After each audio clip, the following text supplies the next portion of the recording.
Seja Deus, a paz do Senhor Jesus.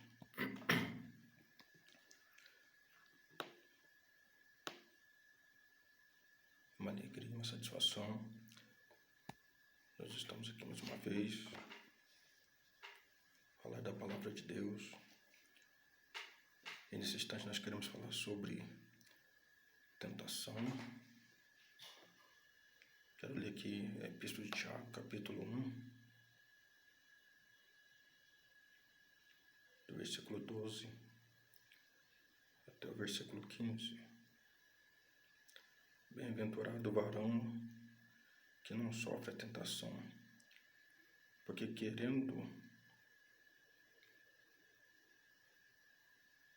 quando for provado receberá a coroa da vida, a qual o Senhor tem prometido aos que o amam. Ninguém sendo tentado diga, de Deus sou tentado, porque Deus não pode ser tentado pelo mal, e a ninguém tenta. Mas cada um é tentado quando atraído e engodado pela sua própria concupiscência. Depois, havendo a concupiscência concebido à luz do pecado, e o pecado, sendo consumado, gera a morte. Bem, então, aqui se tratando aqui de tentação. É interessante que neste tema, tanto tentação quanto provação, ele vai ter o mesmo sentido. Então, o que é tentação, o que é provação para o nosso entendimento aqui? Tanto um quanto o outro, dentro deste mesmo significado, designa qual é a sua conotação em relação a isto. Tanto uma palavra quanto o outro, tentação ou provação, tem o sentido teórico de testar. Então, quer dizer o quê? Que sempre seremos colocados sob teste, apesar de que na prática os resultados finais sejam diferentes. Então, o que é isso? Tanto a provação quanto a tentação é a ação de colocar o indivíduo, o objeto, sobre um teste. Então, é colocá-lo ele sobre o teste, sobre a prova. Porém, o resultado final é o que vai determinar se isto é tentação ou provação. Veja bem, é importante, nós vimos que no caso de José, que esteve ali no Egito, aquele escravo que foi vendido pelos seus irmãos aos midianitas, e os midianitas venderam os ismaelitas, e depois foi comprado por Potifar. Este chegou a casa como um escravo, vendido e comprado. Então, o que acontece?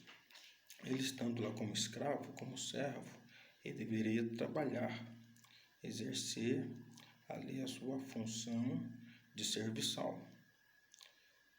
E é interessante que naquele mesmo ambiente em que ele estava, ali o seu patrão, Potifar, em relação aos outros empregados, outros escravos, mas a gente percebe que José ele ganha um destaque, uma habilidade tal, que tudo o que ele fazia dava certo, prosperava.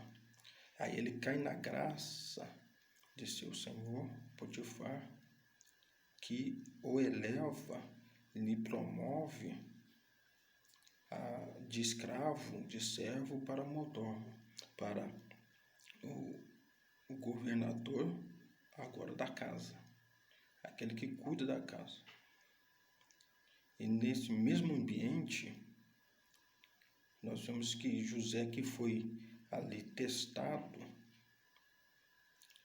pelas suas habilidades operativas, suas habilidades administrativas, as suas habilidades ali de gerenciar ali o seu trabalho, e que ele fez com muita maestria, ele ganha aí a sua promoção. Só que quando ele ganha essa promoção, seu destaque, nesse mesmo ambiente, ele vai perceber que a mulher de Potifar vai olhar para José e vai ver que ele é de porte semblante formoso. Era um jovem que tinha uma estrutura física saudável, um rosto formoso que chamava atenção. Então era um rapaz simpático, de boa aparência e que chamava atenção e atraiu a esposa do seu patrão, que o desejou e lhe chamou para estar com ela. E nisto a ordem era: deita-te comigo. Então, no mesmo ambiente, José ele foi provado e ele foi tentado. Em relação ao seu patrão Potifar, ele foi testado e foi promovido de escravo para mordomo. Porém, quando ele consegue essa gratificação, esta promoção, aos olhos da patroa, ela deseja ele também. Só que José, ele foge. Então, no mesmo ambiente. Então, qual que era o resultado final ali? E, na realidade, José, mesmo ele sendo provado pelo patrão e testado pela patroa, o resultado final foi o quê? Que ele, ao fugir dela, ele não, a gente sempre fala assim, ele caiu em tentação, mas na verdade ele não caiu em tentação, ele manteve a aprovação.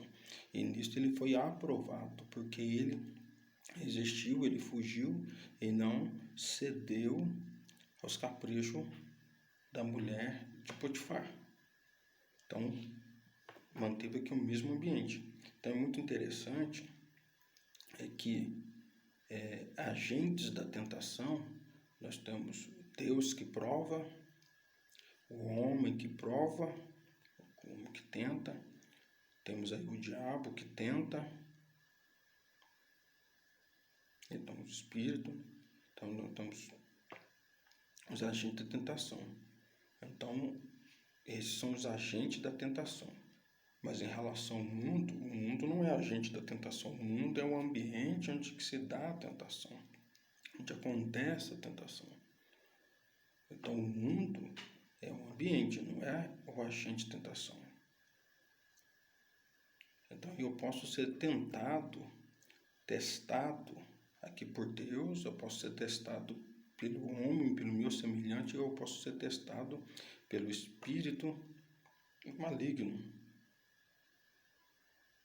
Então, tem essa testação, essa tentação, essa provação, esses testes, essa provação a nível espiritual, a nível físico, emocional, material.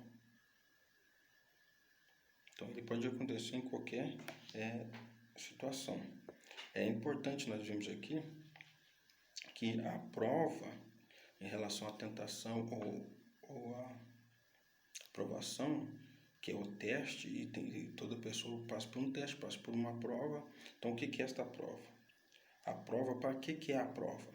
A prova é para verificar a coragem do soldado, a fidelidade em sociedade, a habilidade do guerreiro, a resistência do atleta, a qualidade ou natureza do produto, o tempero do alimento, o domínio de um conhecimento específico, seja ele herdado, adquirido ou pesquisado. Então, a prova, ela é o que? É aquilo que atesta, que declara, é aquela declaração idônea, aquela declaração de competência, de capacidade, aquilo que vai mostrar realmente o resultado final, se é tentação ou se é aprovação, se é negativo ou se é positivo. Então, qual que é a qualidade, qual que é a natureza, qual que é, no caso aí, aquilo que realmente a pessoa ela é na sua demonstração, na sua natureza, na sua integridade, qual que é o pensamento, a vontade, o desejo, então, o que realmente a pessoa deseja para si. Então, a prova ela pode mostrar tudo isso. A situação em que a pessoa se encontra e como essa pessoa realmente ela corresponde diante daquilo que ela está sendo testado. Então, a prova é o elemento vital para saber se é provado ou se é tentado. Mas o resultado final está em mim, porque os outros são agentes, como eu já falei. Deus é agente, o diabo é agente, o ser humano é agente, o mundo é um ambiente, mas o resultado final vai depender da pessoa, se ela passa ou não passa por este teste, por esta prova. Tá certo? Então nós temos lá em Daniel, algo interessante também em Daniel, é que ali no capítulo do livro de Daniel, ali logo no início do capítulo 1, ali fala ali que Nabucodonosor leva ali os filhos de Judá. Então ali tinha ali dos filhos de Judá, eram nobres, eram príncipes, eram da realeza, e aí escolhe jovens sem defeito, jovens que tenham qualidade, jovens que tenham domínio, tenham conhecimento, tenham domínio da ciência, jovens que sejam doutos, né? Não sejam doutos, sejam doutos no conhecimento, doutos na ciência, que quer dizer, pessoas com competência, com capacidade de conhecer, de expressar, de falar. Então, pessoas com alto nível de qualidade e habilidade. Então, por que queria esses jovens? Jovens que fossem ali instruídos e ensinados segundo a cultura e a língua, o idioma caldeia, do babilônica. Então, a instrução ali, durante 3 anos, que eles fossem ali preparados para assistirem no palácio. Então, quer dizer, iriam se tornar ali ministros, homens de grande confiança. Então, esses homens tinham que ter uma grande qualidade, tinham que ter conhecimento, tinham que ter uma formação em que eles pudessem ali realmente corresponder ao chamado, ao exercício daquilo que o rei esperava que eles assim pudessem executar. Então, durante 3 anos, ali tinha ali a alimentação diária, a refeição, eles iriam comer do melhor que era dado ao rei, da mesma forma que era dado ao rei, eles também iriam comer do manjar, ali da mesa do rei, das finas iguarias, do vinho, das bebidas, que ia ser dado a eles. Então, dentro disso aqui, e no final, eles iriam ali ser interrogados, investigados, avaliados, né? Então teria uma prova final, que o rei iria ali escolher aqueles que realmente iriam ali estar servindo ele ali como ministro. Então a gente sabe que Daniel, com seus amigos, eles não comeram da fina iguaria do rei, porque eles eram judeus, e judeus não se contaminam com outros manjares, porque até então aqueles manjares da Babilônia era oferecido principalmente ali para Marduk. Então tinha ali a sua consagração em relação ao ídolo, a um deus, e eles falaram assim, experimenta-nos. Então eles colocaram-os à prova, 10 dias. Aqui nós vamos comer legumes, verduras e beber água durante 10 dias. Falou para o chefe dos eunucos ali, o cozinheiro mor. Experimenta-nos, põe-nos à prova. E se no final dos 10 dias a nossa aparência estiver melhor do que dos outros, você nos mantém. E nisso, realmente, durante os 10 dias que eles alimentaram, no final dos 10 dias, eles estavam com um semblante melhor, uma aparência melhor, um porte físico melhor em relação aos outros que comiam da fina iguaria do rei. E quando chegou os três anos que se passaram, os últimos dias, né? Quando finalizou ali os 3 anos, o rei chama eles ali para ali serem submetidos à prova. E o que acontece é que a prova Ali foi demonstrado ali que eles estavam muito mais com competência, com capacidade, com entendimento, com inteligência do que os outros, porque a eles Deus deu a eles o quê? O discernimento 10 vezes mais do que os outros. Um conhecimento mais amplo, uma sabedoria mais ampla, um discernimento mais amplo, né? Um raciocínio lógico bem maior. Então, estavam 10 vezes mais habilitados nas condições. Então, o rei percebeu isso, o rei Nabucodonosor percebeu isso, no qual os qualificaram ali à frente do ministério real, junto do palácio. Então, a prova foi esta. A prova final é que mostrou que eles tinham mais competência, mais qualidade, mais inteligência, mais conhecimento, mais sabedoria e mais presteza, né? O raciocínio bem mais rápido, mais lógico. E isso foi do agrado do rei. Bem, então, muito importante essa questão aqui da prova, que vai atestar aqui a veracidade. Quando nós olhamos para o livro de Jó, nós estamos ali, ali no capítulo 2, um episódio muito interessante, que é o livro de Jó. Porque no início do capítulo, ali fala que os filhos de Deus se apresentaram e Jó é colocado sobre a prova. Porque Satanás vai colocar Jó sobre a prova. Na realidade, o que vai acontecer? Deus pergunta para Satanás de onde que ele vem, o que ele está fazendo, e ele diz: eu venho de passear e rodear a terra. Então, Deus fez uma pergunta: de onde vens, para onde vai, o que está fazendo? Então, só que aí, quando Deus faz essa pergunta e responde que está passeando e rodeando a terra, então tinha um objetivo, um propósito. E aí, o que acontece? Na verdade, ali nós vamos ver que Deus vai falar novamente com Jó. Observaste o meu servo Jó? Então vai falar né? Deus vai falar com Satanás. Observaste o meu servo Jó? Vai falar acerca de Jó. E aí, o que Satanás estava fazendo? Ele estava passeando, rodeando a terra, mas observando a vida de Jó. E com isso, ele vai falar assim: olha, até agora ele conserva a sua integridade, a sua adoração, o seu louvor,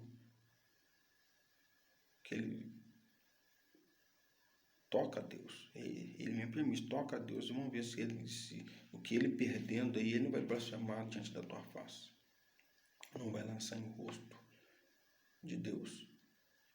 Só que Jó, mesmo ele perdendo todos os bens, filhos, Jó, ele não levanta sua voz contra Deus.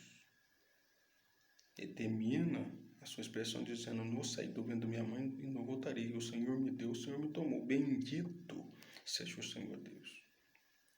Só que aí tem uma segunda reunião. Quando tem uma segunda reunião, aí ali novamente Deus vai falar com Satanás. Fala: você me incitou contra a integridade de Jó, sabendo que este ainda conserva. Então veja bem que a prova aqui de ser submetido em que Deus permite Satanás aqui tocar nos bens, nas posses de Jó, era uma referência à prova que era da sua integridade, a sua fidelidade. Por isso que a mulher deve dizer: ainda conservas a tua integridade? Ainda conservas a tua fidelidade? Olha, a mulher de Jó, ela faz esta palavra é anunciada no segundo capítulo, diante de toda uma enfermidade que estava assolando ele, ali tumores, chagas malignas, tumores que estavam ali, em todo o seu corpo, desde a cabeça até a planta dos pés. Jó simplesmente vai falar para a mulher, fala, da mesma forma que nós recebemos o bem de Deus, nós receberíamos também o mal. E contudo, Jó não levantou sua voz contra Deus. Então, o Jó foi provado em relação à sua integridade, à sua fidelidade. Isso no início aqui dos capítulos. Então, é a prova de toda uma veracidade que Jó estava tendo. Tem um texto interessante que às vezes nós passamos em branco, e quando nós falamos de Ló, sobrinho de Abraão, nós simplesmente queremos falar que ele se perdeu, que Ló fracassou na fé, que Ló se interessou mais pelos bens materiais do que pelo próprio Deus, do que pelas coisas espirituais. E nós queremos ali colocar Ló para baixo. Nós, muitas vezes, desqualificamos o servo de Deus. Só que é tão interessante porque aqui o próprio Pedro, aqui na sua segunda epístola, no capítulo 2, vai fazer as seguintes menções aqui do versículo 7 ao 9. Olha só, enquanto Ló estava em Sodoma e Gomorra. Ele diz assim, e livrou, são os anjos, né? E livrou o justo Ló, enfadado da vida dissoluta dos homens abomináveis. Olha a canseira de Ló. Ló estava cansado com o tipo de vida que aqueles habitantes de Sodoma e Gomorra estavam vivendo. Porque este justo, habitando entre eles, afligia todos os dias sua alma justa, pelo que via e ouvia sobre as suas obras injustas. Assim sabe o Senhor livrar da tentação os piedosos e reservar os injustos para o dia do juízo, para serem castigados. Então a prova de tudo isso aqui estava no clamor. Tanto é que Deus fala para Abraão, eu tenho ouvido um clamor, vou ver se realmente é isso que está acontecendo lá na cidade.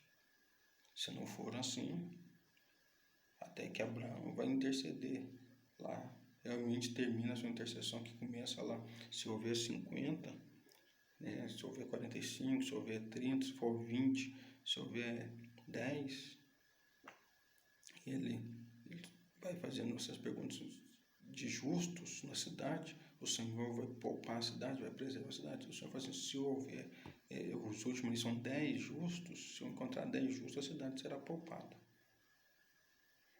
Então, a questão aqui estava aqui no clamor, na oração de Ló, que ele já não estava ali concordando com aquela vida prática, abominável, dissoluta, depravada, que aqueles homens estavam vivendo lá em Sodoma e Gomorra.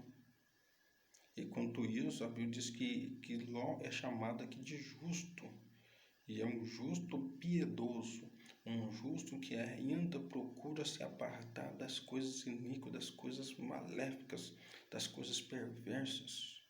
Então, aquele que ainda busca, ainda se santificar para Deus, de ter uma vida de volta para Deus. E isso está na oração. Então, o resultado aqui, diante da situação que Ló está vivenciando, está voltado aqui para a sua piedade. E a Bíblia diz que sem santificação o homem não verá o Senhor Deus. Então, são pontos muito importantes. E a palavra de Deus aqui diz o quê? Que a tentação, ela ocorre a partir do quê? Da cobiça. A tentação, ela está em nós. O mal está em nós. Então, é interessante que Deus, ele não tenta, mas o homem sendo provado, ele tem a sua recompensa. A recompensa.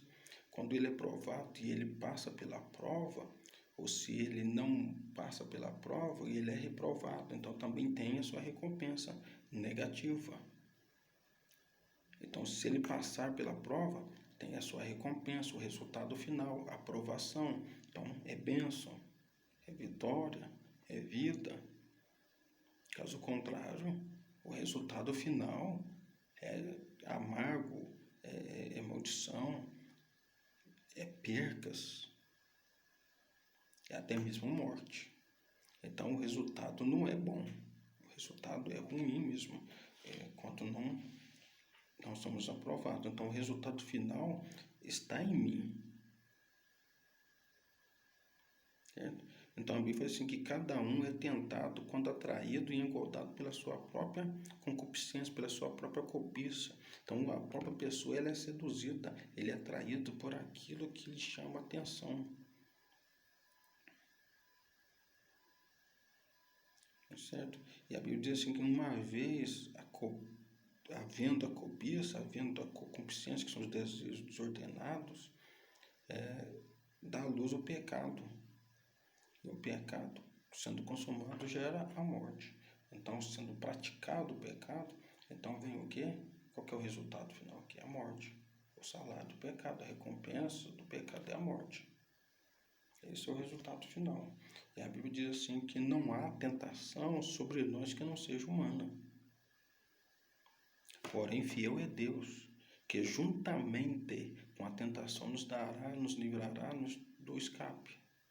Então, aqueles homens que foi lá, Sadraque, Mesaque e Abednego, né, Ananias, Azarias e Misael, eles foram lançados na fornalha de fogo, porque não dobraram o seu joelho diante da estátua de Nabucodonosor, mesmo ao som da música. Foram lançados sete vezes mais aquecido ali a fornalha, mas lá dentro da tentação, juntamente ali com a tentação, juntamente com a fornalha, juntamente com o fogo, ali estava o quarto homem da fornalha, juntamente com eles. Os homens que lançaram eles lá dentro da fornalha morreram instantaneamente, mas eles lá dentro estavam passeando com o quarto homem da fornalha. E Nabucodonosor, quando olhou, falou assim: não era 3 homens que nós lançamos lá dentro da fornalha, mas eu vejo 4. Que negócio é esse? E o quarto homem é semelhante aos filhos dos deuses. Ao filho dos deuses, quer dizer, é o filho do Elohim. Deus é Elohim, filho de Elohim. Então, louvado seja o nome do Senhor. Então, juntamente com a tentação, Deus vai prover o escape, o livramento. Porque quando aqueles homens saíram da fornalha, eles olharam assim e falaram: opa, não tem fogo, não tem cheiro de fumaça, não tem queimado. Os homens estão inteiros. Daniel foi lançado na cova dos leões. Mas por quê? Porque ali tinha alguns ministros corruptos que queriam tirar Daniel de cena, porque Daniel se destacava porque tinha um espírito excelente. Era um homem justo, íntegro, fiel a Deus, mas também que respeitava e reconhecia a posição do rei. Reconhecia a autoridade constituída por Deus. E aqueles homens lá levantaram um decreto lá e deram para dar. Falaram: aquele que durante 30 dias não fizer nenhuma petição a ti, fizer a um outro Deus, esse aí deve ser lançado na cova dos leões. E Daniel, mesmo sabendo disso, ele falou assim: não vou deixar de buscar o meu Deus, de orar. 3 vezes ao dia Daniel orava.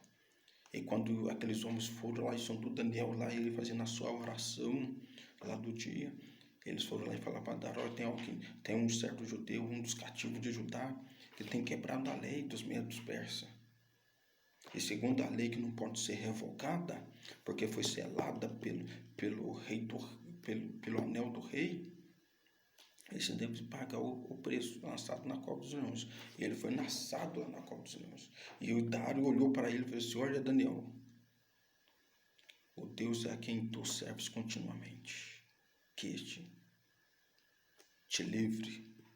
E a Bíblia diz que Dário perdeu o sono, mandou sair os músicos, não queria música, e passou a noite em jejum e oração, por causa da vida de Daniel, aquele fiel ministro que também era seu conselheiro e amigo. E quando chegou de manhã cedo, ele falou assim: Daniel, chegou lá correndo, lá diante daquela, falou assim: remove a pedra, tira a pedra. Aí removeu a pedra e ele gritou lá: Daniel. E o que aconteceu? Daniel falou assim: vive o rei e vive o Senhor Deus.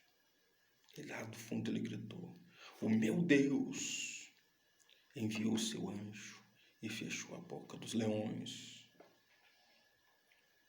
Então a tentação é humana, mas juntamente com a tentação, meu querido, Deus vai prover o escape. Porque o resultado final depende do quê? Da posição em que nós queremos estar. Eu quero estar em qual posição? Dos aprovados ou dos reprovados? Se eu suportar a aprovação, o resultado final é: se eu suportar a aprovação, a Bíblia diz que nós seremos aprovados e receberemos a coroa da vida. Então a nossa vida será preservada. Teremos como uma grande recompensa a própria vida. Louvado seja Deus. Então é importante isso. E aqui, encerrando aqui, eu quero dizer para vocês aqui, segundo a palavra do Mestre Jesus, ele disse assim: vigiai e orai, para que não venham cair em tentação. Na verdade, o espírito está pronto, mas a carne é fraca. A carne é fraca em relação à tentação para aquele que não vigia e ora, porque a carne ela ainda é forte para pecar. Ela é forte.